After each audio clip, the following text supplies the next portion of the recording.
Net का form filling start हो चुका है और काफी बच्चे यूपी नेट के बारे में बहुत सारी चीजें जानना चाहते हैं, मेजरली सिलेबस के बारे में जानना चाहते हैं। तो आइए कुछ बातें जो इंपॉर्टेंट चीज हो सकता है UP net UP BSc nursing से रिलेटेड, जो कि एक स्टेट लेवल एग्जाम है, उससे रिलेटेड मैं आपको बताता हूं इस वीडियो में। जैसे कि आप देखोगे तो यहाँ पे मिनिमम एज आपको 17 ईयर्स और फिर क्वालिफिकेशन आपका 12 प्लस का होना चाहिए। मिनिमम मार्क्स आपका जनरल के लिए 45% और रिजर्व के लिए 40%, यानी ओबीसी एससी एसटी का 40% होना चाहिए।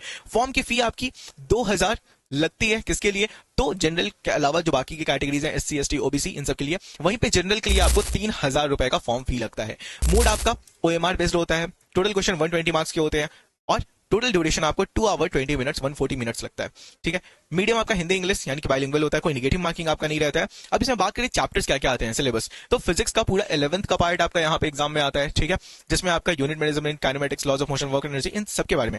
अब इन सबको अच्छे से देखने के लिए एक डिटेल लॉन्ग वीडियो के लिए बना रखा है मैंने, आप उस वीडियो को जरूर चेकआउट कीजिए। बाकी एक ब्रीफ यहाँ पे मैं आपको दे देता हूँ। यहीं पे आप चलेंगे तो आगे फर्दर 11th और 12th का यहाँ पर मिक्स पार्ट आपको देखने को मिलेगा। यहाँ पर से आपका 11th खत्म होता है, फिर यहाँ से आपका इलेक्ट्रोस्टैटिक्स से 12th स्टार्ट होता है।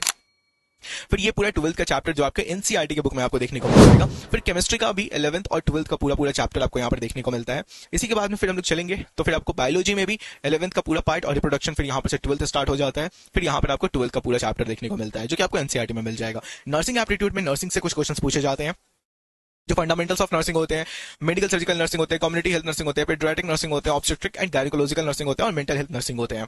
इसके अलावा फिर बात करें तो first aid and emergency care, nutrition, dietetics, communication, interprofessional skills, nursing ethics, ये सब नर्सिंग एप्टीट्यूड में आपसे पूछा जाता है। फिर आपका इंग्लिश का पार्ट आता है, जिसमें comprehension, error detection, spotting errors, fill in the blanks, sentence rearrangement, ये सारी चीजें आपसे पूछी जाती हैं। फिर साइनोनिम्स, एंटोनिम्स, आइटम्स, फ्रेजेस, ये सारी चीजें आपके इंग्लिश के सिलेबस से रहता है।